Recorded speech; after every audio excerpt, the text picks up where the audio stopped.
সরকারি পুকুর অবৈধভাবে টেন্ডার করা ও পুকুরে বিষ দেওয়ায় অভিযোগ তুলে গ্রাম বাসিন্দাদের বিক্ষোভ সংগঠিত হলো উত্তর দিনাজপুরের ইটাহারে।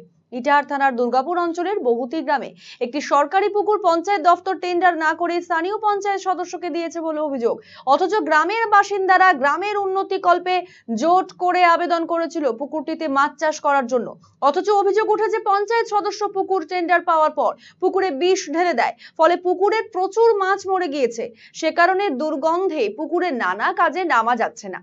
তাই অবিলম্বে এই প্রক্রিয়া বাতিল করা হোক বলে অভিযোগ গ্রামের বাসিন্দাদের। দেখতে পাচ্ছেন এটা আমাদের হাসুয়া বুথের মধ্যে পড়ছে। হাসুয়া বুথের মধ্যে পড়লে আমরা হাসুয়া বুথে যৌথভাবে একসাথে। এটা কি সরকারি পুকুর? হ্যাঁ, এটা সরকারি পুকুর পঞ্চায়েতে।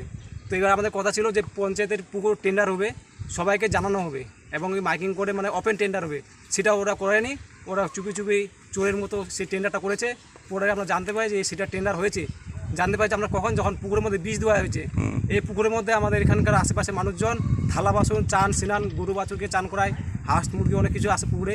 এটা না বলে অবৈধভাবে পুকুরের মধ্যে বীজ দিয়ে অনেক মাছ দেখেছেন, অনেক মাছ মারা গেছে। এই যে আমাদের বুথের মেম্বার ইদ্রিস আলী, সে নিয়েছে টেন্ডারটা। তিনি কাকে দিয়েছে না দিয়েছে সেটা আমার অতটা জানা নেই। তো আমাদের দাবি যে এই টেন্ডারটি পুনরায় টেন্ডার করা হোক এবং ওপেন টেন্ডার করা হোক।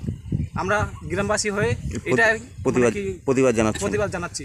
তবে স্থানীয় পঞ্চায়েত প্রধান সাথী দাস সরকার বলেন, পঞ্চায়েত এলাকায় ছোট বড় 18টি পুকুর রয়েছে। অনেকে আবেদন করেছে সরকারিভাবে, তবে এখনো কোনো পুকুরেই টেন্ডার করা হয়নি।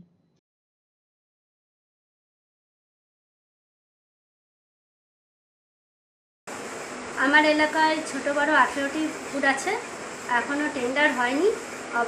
যেটা বলছে সেটা একদমই ভ্রান্ত কথা। যেটা টেন্ডারের কথা, এখনো টেন্ডারের কোনো হয়নি, সিদ্ধান্ত নেওয়া হয়নি। সিদ্ধান্ত নিলেই আমরা সব জানি জন্য না, এখন পত্র হয়নি। টেন্ডারটা হলে আবেদনপত্র অনেকে জমা দেবে হয়তো, তারপরে আমরা দেখছি কী হচ্ছে।